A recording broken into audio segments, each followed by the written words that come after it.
Hello and welcome to another Ginger Mathematician video, and I want to answer a question that often comes up between students, particularly between different schools and different school systems, which is tougher? Is the IGCSE Cambridge tougher than Edexcel? Is the A-level Cambridge, is that tougher than IB? I want to answer some of these questions that often come up so you can make the very best choices when it comes to the courses that you take.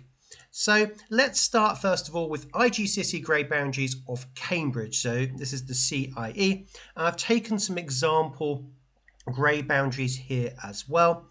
You can see that there are different components. So if we take 1, 1, 1, 2, 1, 3, that's going to be what's called the core components. As you can see here, the maximum grade you can get is a C, whereas on the extended components, that's going to be 2, 1 to 2, 3 and 4, 1 to 4, 3, so these are the extended. You can go all the way up actually to an A-star. Notice here A-star is not on there, and I'll explain a bit later how that works. However, you have to be careful with extended, because notice if you get below an E, then you'll actually end up ungraded, which is important. So if we take the standard IGCSE 0580 course, you can see we have a paper 2 and paper 4 out of 70 and 130. And you can see these grade boundaries. One thing to really be aware of, particularly on Cambridge compared to Edexcel, which we're going to look at in a moment, is they can vary quite a lot from variant to variant. So when I say variant, you'll see it says 2.1, 2.2, 2.3. So there are 3 different papers released all across the world, and each of those papers will have slightly different grade boundaries. That's usually depending on 2 things, which is the actual difficulty of the exam itself. As examiners, we try and write the most fair papers across those 3 variants, but sometimes students will just find one topic or one question more difficult than another question, and then we try and adjust the grade boundaries to make sure that it's fair across all 3 variants. You'll also find that maybe some cohorts across the world are stronger than others, and again those adjustments will be made to those grade boundaries. So notice here 2.3 is at 32 out of 70 to get a B, here 41 out of 70 to get a B. So we do get these variations here as well. Likewise, this has happened here for this exam, where the 4.2 component, again generally the variant 2's had a reputation of being the hardest, and notice it here at 90 out of 130 rather than say 76 out of 130. Now this does not give you your final grade. What they generally do is they'll take the minimum raw mark of a B grade on papers 2 and 4, for example, combine that together, and that will give you then your total grade. So notice the maximum mark is now out of 200 for extended, because we have 130 plus 70. And then you have the different grades. If we take 2141, the A grade is 127. All they've simply done here is they've taken the A grade for 2.1, the A grade for 4.1, and just added together to give you 127. What we notice now is we now have an A-star component that they add in. Again, this can vary a lot. And whenever I see prediction videos and they try and predict A-star, including my own videos, there's always an element of guesswork here, because you can see the big variation depending on the variant that you actually take. So predicting A-star grade boundary specifically is very, very difficult. We do our best, but again, just be aware that this can vary quite a lot. Now, what do Edexcel do differently? Well, they have a different grade system here. So notice that 9 is your top grade, which from looking at the grade boundaries is really equivalent to an A-star. When they first launched this, they kind of called this the A-star star, like the super A-star, that kind of thing. But if we actually look at the grade boundary here, so 152, also out of 200, so that's kind of convenient, you'll see it's very similar to the A-star component on the Cambridge exams as well. However, Cambridge, as you see, there's much more fluctuation. We had this 170, which if we see here is quite a bit above the 2 grade boundaries here.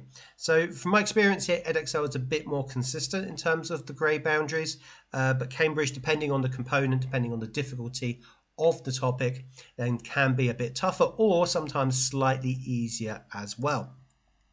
Now, before I move on to A-level IB, again, you've got the opportunity to become a Ginger Ninja. So I set up a membership. It's only a few euros a month. And if you want to join and support the channel, then just please click the button. And I really, really do appreciate the support.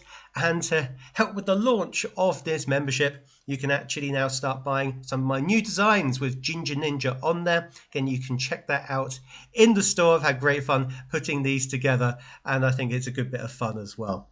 Now, on to A-level grade boundaries. These are a bit more complicated. I'm taking Cambridge here. We've got all the different components. So notice here we've got 1-1, 1-2, and 1-3. So that represents our pure 1. Then we have our pure 2 here, which some students do, some don't. We'll talk about that in a moment. Pure 3, which I think students found quite difficult this year.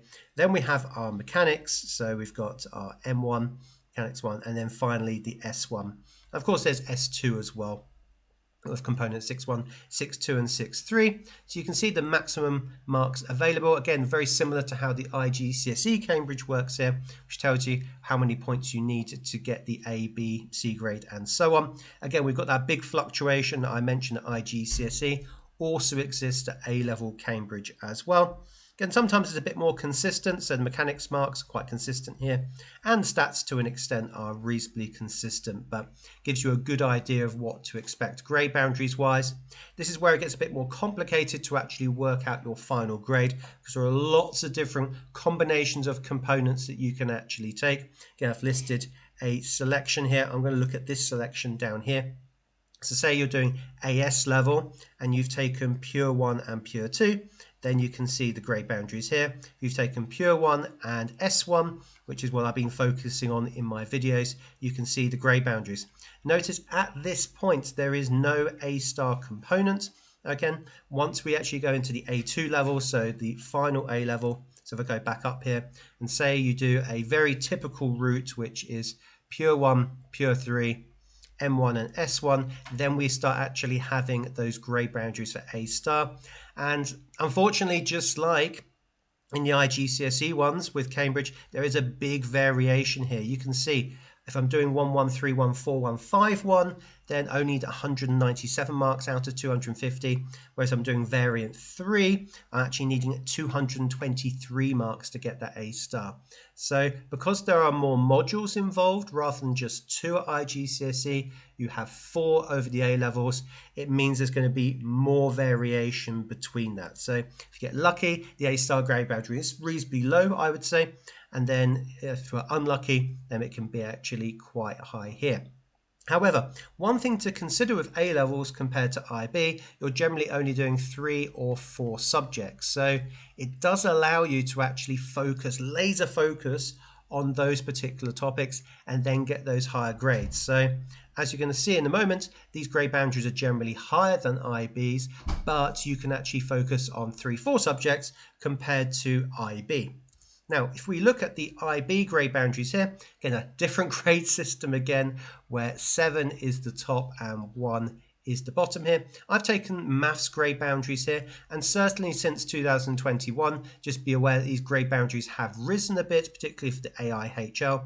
Guess they're getting towards more 70% now to get a 7 and even beyond that as well. And you can see the grade boundaries are reasonably low. Now, there's probably a couple of reasons for that. First of all, you've got to take all the subjects. You've got to take your 3 standard level and 3 high level subjects. Again, it's compulsory. You take 3 high level and 3 standard level for the diploma. You're also doing the extended essay. You're doing the TOK aspect of it as well, and also CAS. So there's a lot around the subjects you're actually doing as part of also the other subjects you're doing too. Notice here, maths is compulsory. That's a big thing to say. I know maths is not everybody's favourite subject. It's mine, obviously, but it's not everyone's favourite subject.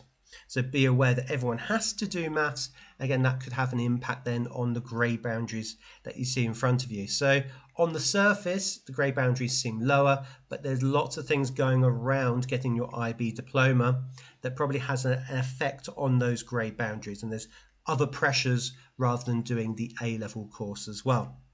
Now, this is probably the most important information in the video, which is comparing A-levels to the International Baccalaureate. I've also left in here the European Baccalaureate if you are doing the EB at one of the European schools as well. And one thing to be aware of here, if you get 3 A-stars, which is tough to get at A-levels, even with that laser focus that I mentioned, that is equivalent then to 43 points. Now, remember that the International Baccalaureate is actually out of 45. Again, you get that points for the extended essay and the TOK as well. Again, if we look at 3 A's, which is very good as well, then that we're looking at high 30s in the International Baccalaureate. Now, this is where investigating your universities at IGCSE level is actually really important, because you can see what offers they will give you if you did the IB or if you did A-levels. In fact, if you want me to do a follow-up video for the other systems out there, so say the Abitur in Germany, then I'm happy to make a follow-up video to this. But it's really important you know what the universities expect, so you can have an idea of the grade boundaries and what grades you're aiming for. So, which do you think is harder, the different IGCSE courses that are out there, or between A-level and IB? I'd love to hear your thoughts in the comments below, or if you want me to talk about other education systems and compare that to A-levels IB or IGCSE, that would be great to go through, and hopefully that gives you some more information about what path you want to take. If you want to check out more information about grade boundaries, check out the 2 videos in front of you, which I look at IGCSE and A-level grade boundaries in far more detail.